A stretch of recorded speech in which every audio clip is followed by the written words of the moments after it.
It's been more than 2 decades since the death of Matthew Shepard, but the anti-gay hate crime is still having an impact in America.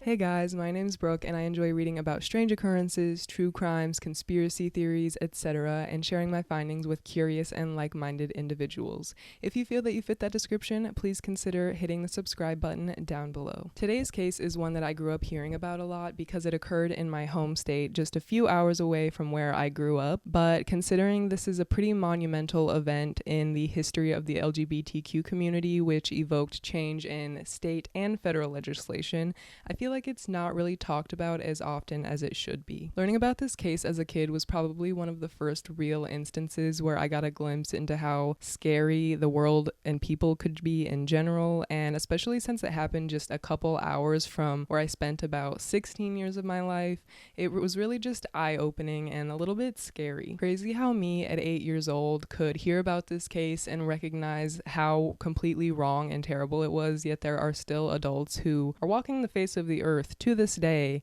and still justify these types of behaviors towards other people who are just trying to live out their lives the way that makes them feel most comfortable. Since I have a little bit of personal insight on the state of Wyoming, I figured I'd give you just a little bit of background on it. Wyoming has been and probably always will be an extremely conservative state. It is the least populated state in the entire United States, having about 500,000 people, and one of my favorite facts to tell people when they ask me what there is to do in Wyoming, I like to tell them that there's only 2 escalators in the entire state. So just imagine like walking into a bank or a mall and seeing an escalator and you're just like, wow, I do not see those very often. Like a wonder of the world. Not everybody, but a lot of people who live there would probably describe their views as very traditional American values, but if you read between the lines, we all know what that really means, Karen. Okay, anyways, that's enough of my personal opinion on the matter, but let's just get right into today's case. At 6 p.m. on the evening of Wednesday, October 7th, 1998, a young man was biking on the eastern outskirts of a town called Laramie in the state of Wyoming. As this biker was going down the path, he noticed what appeared to be a scarecrow tied to a fence, and seeing that it was October and it was close to Halloween, he really didn't think anything of it at first. But as he approached closer to the scarecrow, he would realize that it wasn't a scarecrow at all, and it was actually a young person who was tied to this fence, barely clinging to life. He noticed that this person was barefoot and coatless in the middle of the harsh Wyoming winter.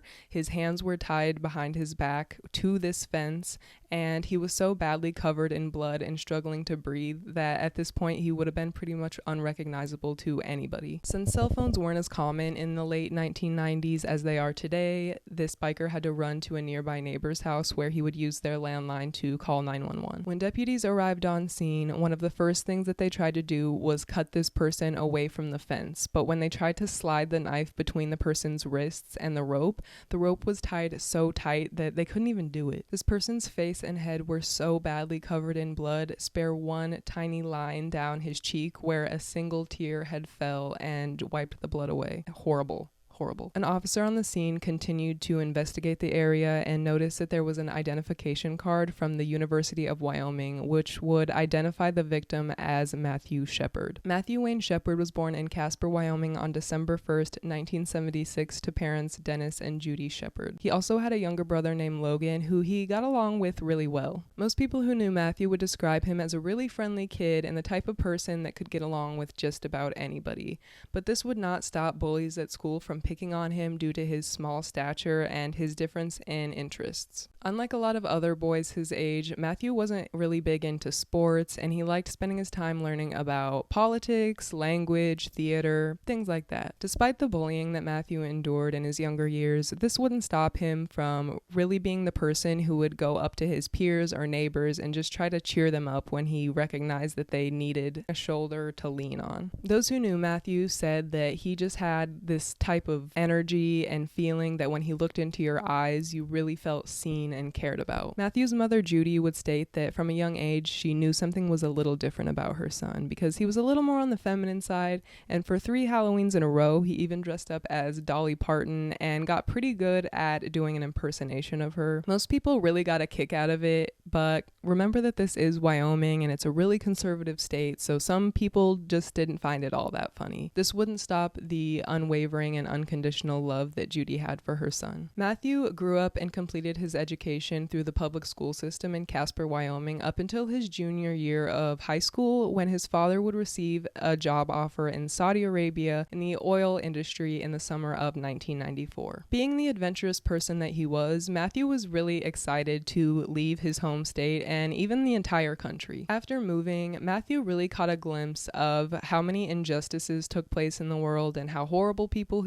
could be, and this really just deepened his love for politics even more and made him want to make a change in the world. Because there were no American schools in Saudi Arabia at the time, Matthew attended an American high school in Switzerland where he was voted a peer counselor by the student body just because he was such a caring and comfortable person to talk to, and he was really getting along well. One of Matthew's best friends who he met at this time said, quote, "He taught me what it is to be a true friend. He was so extroverted and just truly loved people. He never met a stranger. I looked up to him and how he treated other people." During a school trip to Morocco in 1995, Matthew would unfortunately fall victim to a group of young men who subjected him to physical and sexual assault. This really took a big toll on Matthew's mental health, and he kind of started into a downward spiral in regards to his anxiety and depression, and he had to be hospitalized a few times due to unaliving ideation. Some of his friends and peers speculate at this time Matthew began to use drugs and alcohol to just kind of numb himself and escape these hard emotions, and the only reason I'm mentioning this is because it kind of comes into play later in the case, so keep that in mind. During his high school years, Matthew had come out to his family as gay, and thankfully they were so supportive of him and they loved him so much, and they recommended that he return to Laramie, Wyoming, which was a small community that was mostly friendly, and the college there also had a lesbian and gay association that they thought Matthew would enjoy being a part of. After graduating high school, Matthew did take his parents' advice and he returned back to Wyoming, where he enrolled in the University of Wyoming and studied political science. At this point, Matthew had experienced prejudice due to his sexual orientation before, like one example when he went to a bar in Cody, Wyoming, and the bartender accused Matthew of coming on to him, so he ended up physically assaulting Matthew and punching him in the jaw. Despite the challenges that he was faced with, Matthew's friend said that he was really happy at this point. He was excited to be pursuing his dream career, he really loved his professors, and he had formed a really tight-knit group of friends at the college. On Tuesday, October 6th, 1998, Matthew met with some friends from the LGBT Association on campus, and they were just going over some plans that they had that week for Gay Awareness Week. Afterwards, the group headed out to a local restaurant where they were just hanging out, catching up, getting some dinner, and afterward, Matthew had hoped that his friends would join him for a drink at the local dive bar, but unfortunately, a lot of them already had prior plans or they had to get home. But one of Matthew's female friends offered to give him a ride to this dive bar, so at 10:30 p.m. she drove Matthew and dropped him off at the Fireside Lounge. For the remainder of the evening and into the early hours of Wednesday morning, 2 young men named Aaron Mckinney and Russell Henderson would go to the Fireside Lounge, where they would spot Matthew sitting at the bar by himself. The 2 young men were apparently just really bored this evening because, it is Wednesday night in Wyoming, so they thought, hey,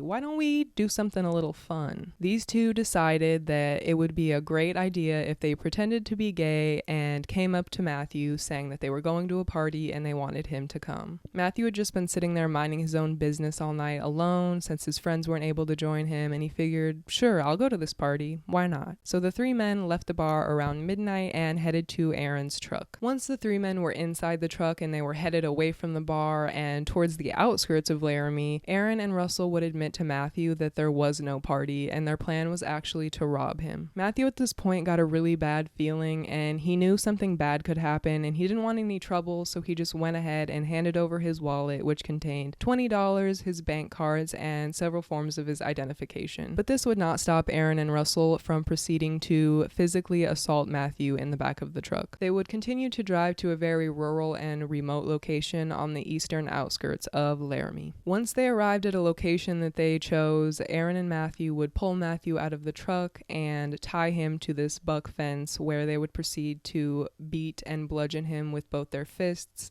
and the butt of a .357 Smith & Wesson revolver. After this brutal attack, Aaron and Russell would jump back in their truck and drive away like nothing happened, leaving Matthew tied to this fence, so horribly beaten and freezing in the Wyoming night. He would remain in this position for over 20 hours, and looking back into weather data around the time, it appears that the temperature was around 45 degrees, but even at some points in the evening it got below freezing, and Matthew had no shoes or jacket on because Aaron and Russell had wanted him to be very uncomfortable. I can only imagine how much pain and fear Matthew was undergoing during these 20 hours. He was very badly beaten. He was probably freezing cold, wondering if anybody even noticed that he was gone or if anybody would find him in time to save his life. Just can't imagine how much of a terrible person you have to be so offended by the way another person is living their life that you feel the need to treat them like this. They approached this loving and caring young man who they really knew nothing about other than his physical appearance, and they just decided that he didn't deserve life. Dennis and Judy Shepard are still residing in Saudi Arabia at this point when they were to receive a call at 5 o'clock in the morning from a Wyoming number who they assumed to be Matthew because they spoke to him pretty often. When they answered the phone and realized that it was the Laramie Hospital on the other side of the line, they immediately became concerned. The hospital informed them that Matthew had been involved in an incident where he sustained several severe head injuries and they needed to get to the hospital immediately. Upon hearing this, Dennis and Judy had just figured that Matthew was involved in some sort of vehicle accident or something like that, and while they were worried, they were just hoping that he would have a full recovery and that everything would be okay. But when they got to the point of asking the hospital the details of what had happened to their son, the hospital had no answers because they didn't know what happened. Nobody did at this point. All the hospital could do was advise Dennis and Judy to fly back to the United States as soon as possible, and also let them know that due to the size of their hospital and kind of the restrictions that they had, they weren't able to properly care for Matthew and his severe injuries, so they would be life-flighting him to the next nearest hospital, which was in Fort Collins, Colorado. At this point, the parents really begin to rethink the severity of their son's condition, and they start to wonder if they're even going to be able to make it back in time since they have to fly halfway across the world, and from the sounds of it, Matthew is in serious, severe condition. After about 35 hours worth of rushing through airports and sitting on the edge of their seats on these long international flights, Dennis and Judy finally made it to Fort Collins Airport, where they were immediately greeted by news journalists and reporters who just were asking them questions that they had no idea how to answer themselves. Dennis and Judy were also really confused as to why the public wanted to know so much about their son if he had just been involved in something as seemingly straightforward as a car accident. Continuing to the hospital, Dennis and Judy would enter their son's hospital room, where they saw him laying in bed in a coma. His face and head were covered in bandages, bruising, swelling, stitches, and the only way that they were actually able to recognize him was due to some scars left over from chickenpox, a birthmark on his ear, and the fact that he was wearing braces. But otherwise, he was just in such terrible condition that he was unrecognizable. Doctors had found 4 fractures in Matthew's skull due to receiving 18 blows to the head, and unfortunately, one of these fractures had crushed his spinal cord. Matthew had been hooked up to a ventilator to assist him in breathing since the severity made it to where he couldn't do it himself. Due to his spinal cord injury, the chances of Matthew recovering were really slim to none, and if he did recover, the person that his loved ones had grown to know over the past 21 years likely would not be the same physically or mentally. To see their once lively and active son now laying in this hospital bed unconscious and in such bad condition, it was really jarring for the parents to see, and they were just completely devastated and heartbroken. Thankfully, this case, unlike last week's case that I covered involving the Barnett family, has a bit of semblance of justice to it. So you may be wondering, how did police figure out who was responsible for this heinous crime? So after Aaron Mckinney and Russell Henderson had beat, robbed, and abandoned Matthew on the side of this road, they headed straight back into Laramie, where they would almost immediately proceed to get in a street fight with two other unnamed men. At 4:45 a.m., somebody called the police on this street fight, and when police showed up on scene, they saw two men and this truck on the street, but the two men would quickly begin to try and flee on foot. But they couldn't quite flee fast enough because the police ended up catching one of the men, who turned out to be Russell Henderson. Russell was found with this cut on his lip, and it was from the street fight, but police were obligated to bring him to the hospital and get him treated, so they brought him into Iverson Memorial, where they would also question him on what happened and who he was with, and Aaron would reveal that his friend who had run away and not gotten caught was named Aaron Mckinney. Russell was simply given a citation, and he was left at the hospital to receive treatment for his injury. After dealing with Russell, the police would return to the scene of the street fight, where they would investigate the truck, but it wasn't long before they realized that this truck just happened to be covered in blood splatter inside and out. Upon looking further into the windows, they noticed that there was a coat in the back seat that was just drenched in blood, and there was also a pair of shoes. And police are starting to wonder where all of this blood is coming from, because even though Russell did have that cut on his lip, that doesn't explain why there's literally blood all over this truck. And if that wasn't weird enough, the police would look through the windshield and notice that there was a bank card lying on the dashboard under the name of Matthew Shepard. Now, this name didn't match either of the men who were supposedly involved in the street fight, and the police didn't know why this bank card was in this really suspicious looking truck and who Matthew Shepard was, and they just had a lot of questions. Whatever happened at this truck was clearly bigger than just this street fight. And remember at this point that nobody knows that Matthew is missing or in danger. But the following evening, when the police department received this report from the biker who we mentioned earlier in the story, everything kind of started to make more sense. Since they found Matthew Shepard's ID card at the scene of the crime where he was found, and then they found the bank cards in this other truck, that was pretty solid evidence that these two incidents were related. Since Russell clearly didn't want to tell the full story while he was being investigated, and police hadn't found Aaron, they decided to question the two's girlfriends, who would stand as solid alibis, saying that the two men were staying at their respective homes all night with their girlfriends, and they didn't leave the girlfriend's sight. However, the police department really is not buying any of this, considering the night before they literally caught Russell in the street fight, which he wasn't at home for, and then he admitted that Aaron had been with him, so clearly they were not at home, as the girlfriends were stating. So after the police had had enough of these girls lying and realized that they weren't going to tell the truth so easily, they arrested them on charges of aggravated kidnapping, attempted murder, and murder. Now, these charges really scared the girlfriends, so Aaron's girlfriend Christine would go on to admit that Aaron had came home to their trailer that evening, and he was covered in blood, and he said, quote, "I think I've killed somebody." She also showed police the two locations where Aaron had hid his bloody shoes from the scene of the crime that night, and also where he hid the remainder of Matthew's wallet in the home's trash can. On Thursday, October 8th, Russell would be charged with attempted first-degree murder because at this point Matthew was still in the hospital, and the two girlfriends would be charged with accessory after the fact. It was the same day that Aaron Mckinney was finally found and arrested by police, and Aaron would go on to state that he and Russell had pretended to be gay in order to entice Matthew into coming with them so that they could rob him.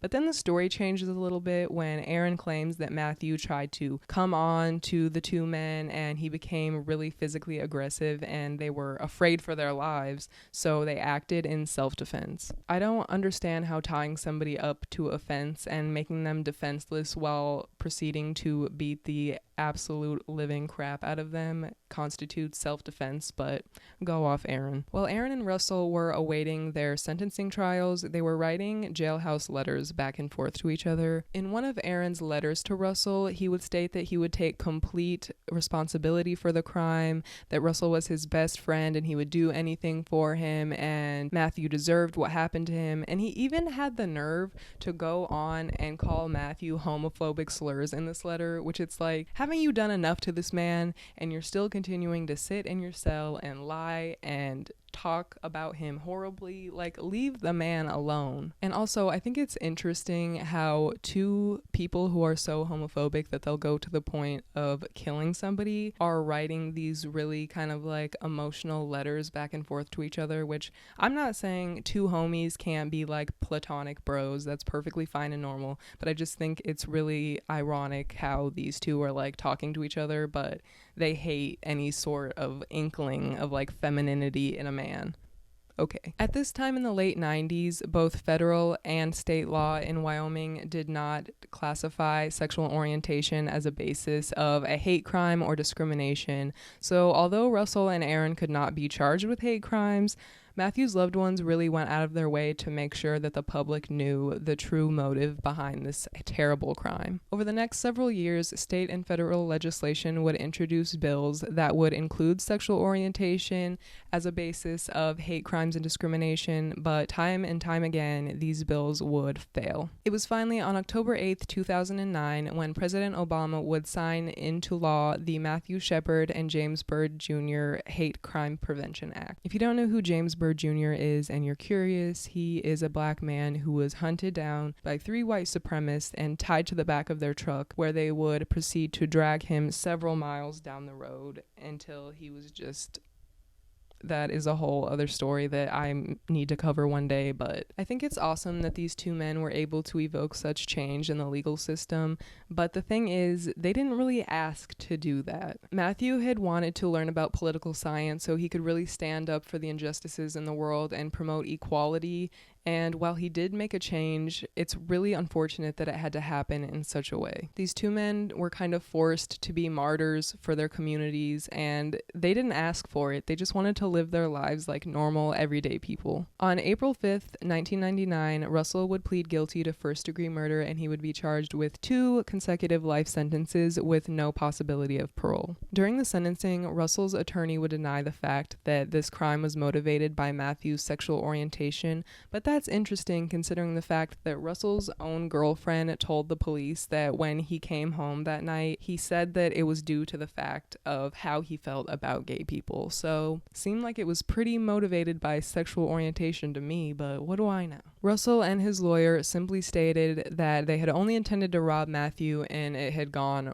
wrong. Since Russell was only playing the role of sidekick in this whole crime, Dennis and Judy were really confident that Aaron, on the other hand, would receive the same or an even greater punishment for his role as mastermind. During Aaron's trial, he maintained the fact that Matthew had actually tried to attack the two men and that they acted in self-defense. The Shepards understandably refused to make eye contact with Aaron throughout the entire trial, and when they read their victim impact statements, they read directly to the jury and to the judge only. Aaron did qualify for the death penalty, but ultimately he would only be sentenced with 2 consecutive life sentences without the possibility of parole, which is the same as what Russell received. And this was due to the fact that Judy had been through the emotional ringer at this point. She had just lost her son, and day after day she had to sit in court with these 2 killers and try not to look them in the eye, and she really just couldn't take it anymore. Dennis, on the other hand, had preferred that Aaron be sent to the electric chair, which, me too, Dennis, me too. But he ultimately needed to support his wife, so that is what he did. He backed up her decision to just let Aaron have his 2 life sentences. So after finishing up with the trial and trying to settle back into some semblance of a normal life without their beloved son, Dennis and Judy would begin to receive cards and letters from around the world, receiving so much support and love from people, and some even sent money in these cards. The Shepard parents were just so overwhelmed, and they did not not expect this level of support, and they really felt that they should take this money and do something that would honor Matthew and that Matthew would be proud of. On December 1st, 1999, which would be Matthew's 22nd birthday, Dennis and Judy went on to start the Matthew Shepard Foundation. The goal of the foundation is to continue to share Matthew's story and to encourage others to fight for equality the way that Matthew wanted to. Dennis and Judy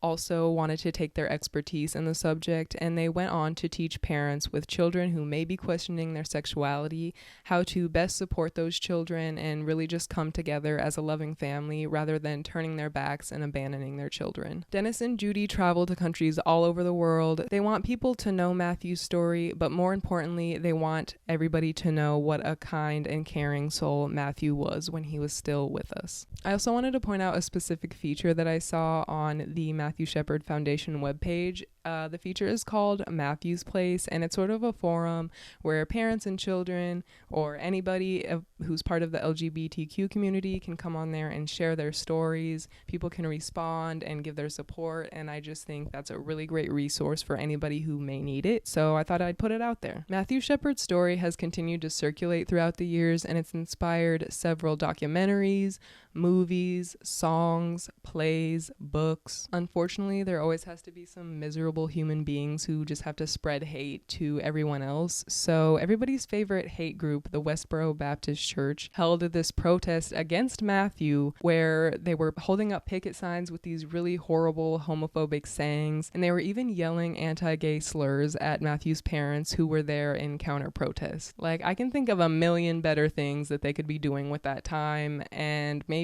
start out with go touching some grass, because who does that? While researching this case, I found a lot of he said, she said type accusations and speculation about how Matthew, Aaron, and Russell may have been involved in drugs. They may have had previous encounters, and there's really just a lot of speculation that isn't substantiated, so I didn't feel that it was necessary to include in the story. Oftentimes when people talk about these possible aspects, they also kind of try to justify why this happened, which I think is unacceptable. Go do that somewhere else. A bench was placed at the University of Wyoming campus in honor of Matthew's life, and it reads, "Beloved son, brother, and friend, he continues to make a difference. Peace be with him and all who sit here." On October 26th, 2018, which is over 20 years since Matthew's death, his ashes were interred at the Washington Memorial Cathedral. This was also an important event because Matthew was the first person to be interred there in over 50 years. Matthew Shepard is just one of the countless people who are victimized every day in this country and in the world due to ignorance and intolerance of others. He was a 21-year-old man who had his entire life ahead of him, and he had planned to dedicate that life to helping others and fighting for equality, but unfortunately, two very hateful men rob him from that and rob his loved ones of that. That just about brings us to the end of today's case, and I really hope that I did Matthew's story justice by telling his story and just making it more widespread for people to know about, because it really is an important part of history. I just want to wish everybody an extremely happy Pride Month and remind everybody that you are loved and you deserve to exist comfortably on this earth regardless of your race, gender, sexual orientation, ethnicity, any of that. And finally, I've included some links and phone numbers to resources designed specifically for the LGBTQ plus community down below in the description bar. So if you or anybody you know and love needs these resources, feel free to check those out down below. Thank you so much for taking time out of your day to watch this video, and I'll see you next time. Bye!